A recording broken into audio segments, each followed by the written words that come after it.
যদি সফল হ'বলৈ মন আছে তেনেহ'লে আপুনি বিফলতাৰ মুখামুখি হ'বই লাগিব। আৰু আপুনি জীৱনত বিফলতাৰ কিয় হোৱা এতিয়া মোৰ মন যোৱা নাই। নিজকে এটা প্ৰশ্নৰ উত্তৰ দিয়া যে আপুনি এতিয়ালৈকে জীৱনত কাম পিছুৱাই আছে। আজি বেছি গৰম, আজি বেছি বৰষুণ দিছে, আজি বহুত বতৰ বেয়া, আজি মোৰ মনটো বেয়া, আজি বহুত ভাগৰ লাগিছে। প্ৰত্যেক দিনাই এটা বাহানা দি নিজকে পিছুৱাই আছা। মোৰ মন যোৱা নাই বুলি কৈ নিজৰ বাস্তৱবোৰ নষ্ট কৰি আছা। আপোনাৰ বাস্তৱবোৰ পূৰণ কৰিবলৈ নাযায় নেকি? বাস্তৱবোৰ সফল কৰি জীৱনত আনন্দ ভোগ কৰিবলৈ আপোনাৰ মন নাযায় নেকি? মা দেউতাক দামী গাড়ীত বহুৱাই ঘূৰাবলৈ মন নাযায় নেকি?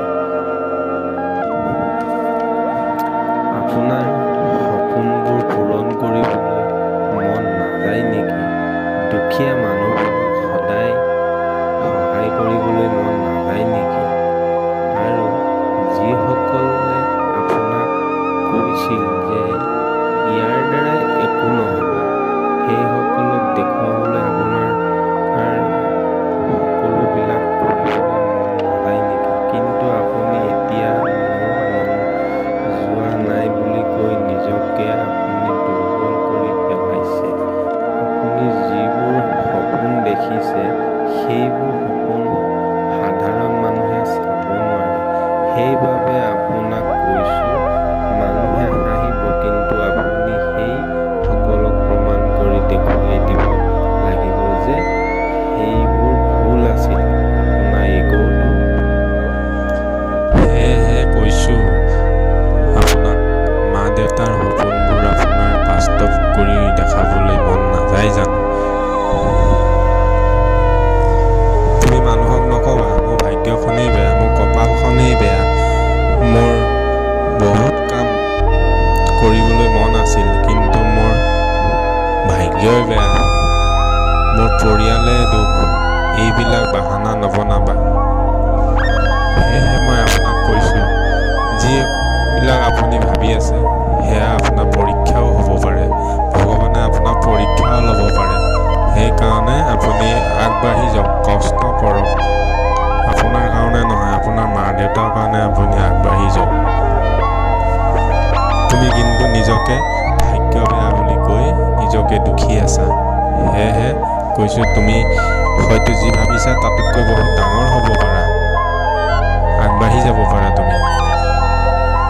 তুমি ইমান কষ্ট কৰাৰ পিছত কিয় বিফল হোৱা? কাৰণ তোমাক ভগৱানে উচ্চ খাবলৈ লৈ গৈ আছে।